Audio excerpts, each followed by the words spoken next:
미래 세계 질서, 과연 누가 주도하게 될까요? 미국일까요? 아니면 중국일까요? 다들 정말 궁금해하는 주제죠. 오늘 이 거대한 질문을요, 아주 특별한 두 가지 렌즈, 바로 역사와 경제라는 관점으로 한번 깊이 파고들어 보겠습니다. 사실 이 분석은 싱크 차이나 포럼에서 나온 아주 강력한 두 가지 프레임워크를 바탕으로 하는데요. 이 프레임워크를 통해서 이 질문에 대한 서로 다른 어쩌면 상반되기까지 한 두 가지 해답을 한번 따라가 보려고 합니다. 자, 그래서 오늘 우리가 살펴볼 내용은 이렇습니다. 먼저 지금 벌어지고 있는 미래를 향한 경쟁 구도를 짚어보고요. 그리고 앞서 말씀드린 역사의 렌즈, 또 경제의 렌즈로 세상을 들여다볼 겁니다. 그 다음엔 두 나라가 가진 내부적인 위험 요소를 살펴보고 마지막으로 이 모든 걸 종합해서 어떤 결론에 다다를 수 있는지 이야기해 볼게요. 자, 첫 번째 섹션입니다. 미래를 향한 경쟁. 지금 한쪽에서는 미국을 다시 위대하게 만들자는 목소리가 아주 크죠. 그리고 다른 한쪽에서는 동양의 부상이라는 거대한 흐름이 정말 무섭게 밀려오고 있습니다. 이 두 개의 비선, 사실은 완전히 다른 세계관에서 출발하는 이야기입니다. 보시면 미국은 과거의 단극 체제로 돌아가려는 걸까요? 아니면 아예 문을 닫고 고립주의로 가는 걸까요? 반면에 중국은 대륙 국가로서의 오랜 역사와 해양 강국이 되겠다는 새로운 야망 사이에서 균형을 잡으면서 다시 위대해지겠다는 목표를 내세우고 있어요.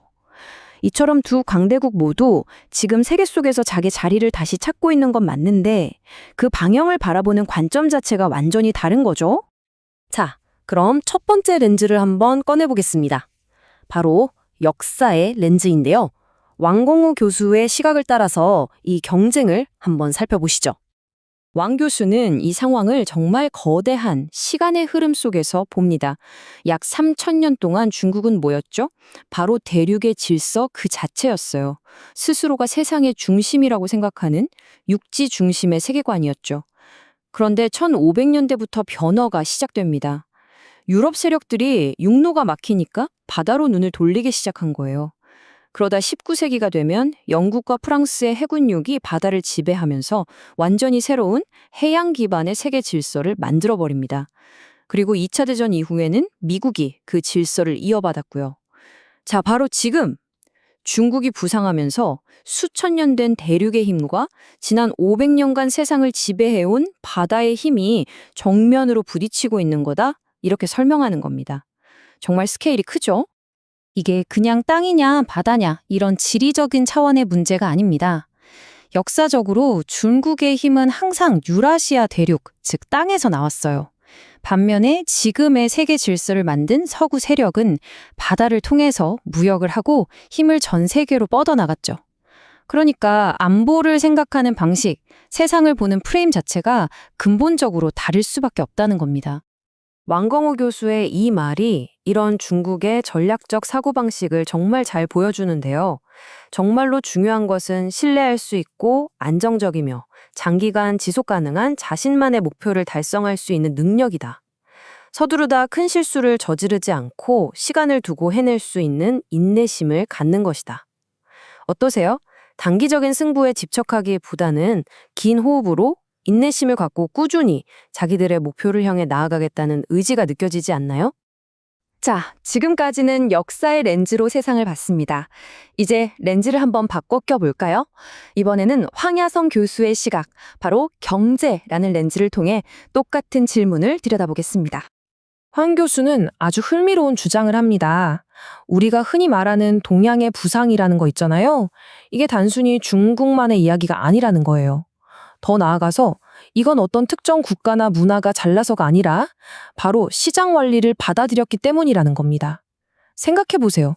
일본, 우리나라, 그리고 1978년 이후의 중국까지. 이 나라들의 눈부신 성공은 어떤 지리적인 운명 같은 게 아니라 올바른 경제 정책을 선택한 결과였다는 거죠. 그럼 그 성공의 보편적인 공식은 뭘까요? 바로 이겁니다. 시장 경제 원리, 세계화와 자유무역, 그리고 민간 부문의 넘치는 기업가 정신. 여기에 제도와 법치, 국제협력 같은 것들이 더해지면서 산업혁명 이후에 우리가 경험한 이 엄청난 번영이 가능했다는 겁니다. 특정 국가만의 비법이 아니라는 거죠. 자, 이 그래프를 보시면 그 원리가 실제로 어떻게 작동하는지 아주 명확하게 보입니다. 2016년부터 2023년까지 미국의 수입 시장에서 점유율이 어떻게 변했는지를 보여주는데요.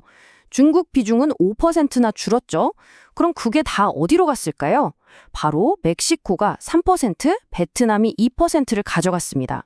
무슨 뜻이냐면 미국이 중국에 관세를 딱 부과하니까 자본과 무역이 사라진 게 아니라 그냥 가장 효율적인 다른 곳, 즉 멕시코나 베트남으로 빠르게 옮겨갔다는 거예요. 이게 바로 세계화된 시장 경제가 얼마나 유동적으로 움직이는지를 보여주는 완벽한 예시입니다. 그래서 황 교수는 이렇게 경고합니다. 만약 우리가 시장과 민간 부문의 기여를 제대로 평가하지 못한다면 우리는 잘못된 정책 선택을 할 수밖에 없다. 결국 이 경제적 관점의 핵심은 이거예요. 지속적인 성공을 원한다면 시장과 민간 부문이라는 이 경제 성장의 기본 원칙을 절대로 무시해서는 안 된다는 겁니다. 자, 이제 정말 흥미로운 지점입니다. 서로 다른 렌즈, 즉 역사와 경제라는 다른 관점으로 분석을 했는데 놀랍게도 두 학자 모두 똑같은 결론에 도달합니다. 미국과 중국의 가장 큰 위협은 상대방이 아니라 바로 자기 자신, 즉 내부에 있다는 겁니다. 중국부터 한번 볼까요? 중국의 가장 큰 도전 과제는 내부에 있다고 하는데요. 아이러니하게도 그 위험은 바로 중국의 강력한 성장을 가능하게 했던 그 중앙 집권적 시스템 자체에서 온다고 합니다. 왜 그럴까요? 첫째, 과도한 중앙 집권화입니다. 소수의 정치 지도자들이 경제 전체를 좌우하는 중요한 결정을 내리게 되죠. 둘째, 이게 민간 부문의 창의성과 기업가 정신을 억누를 수 있다는 겁니다. 사실 그동안 중국의 성장을 이끈 건 바로 이 민간 부문의 활력이었거든요. 마지막으로 기대치 문제입니다. 그동안에 엄청난 고속 성장에 익숙해진 젊은 세대들이 만약 성장이 멈추면 어떻게 될까요?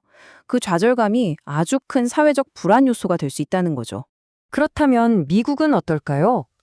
미국의 가장 큰 도전 과제 역시 내부에 있습니다. 미국의 위험은 중국과는 좀 다른데요. 국가를 오랫동안 지탱해온 핵심 제도들이 내부에서부터 무너질 수 있다는 우려와 관련이 깊습니다.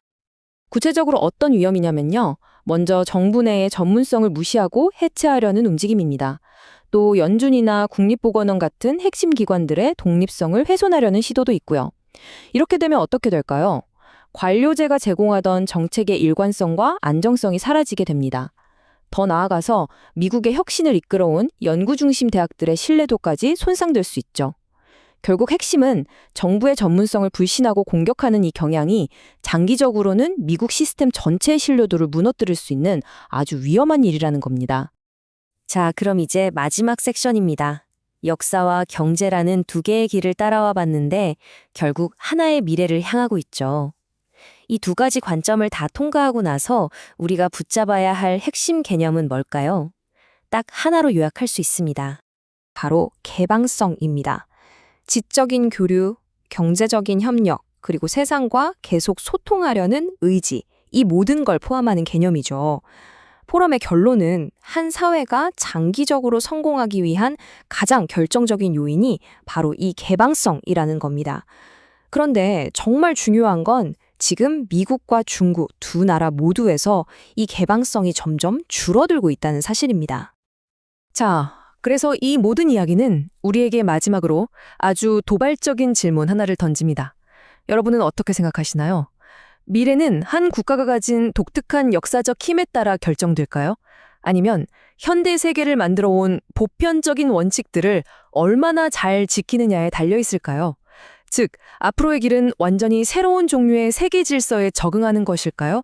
아니면 지금까지 우리를 여기까지 이끌어온 협력적이고 개방적인 원칙들을 다시 한번 굳건히 세우는 것일까요? 생각해 볼 만한 질문이죠.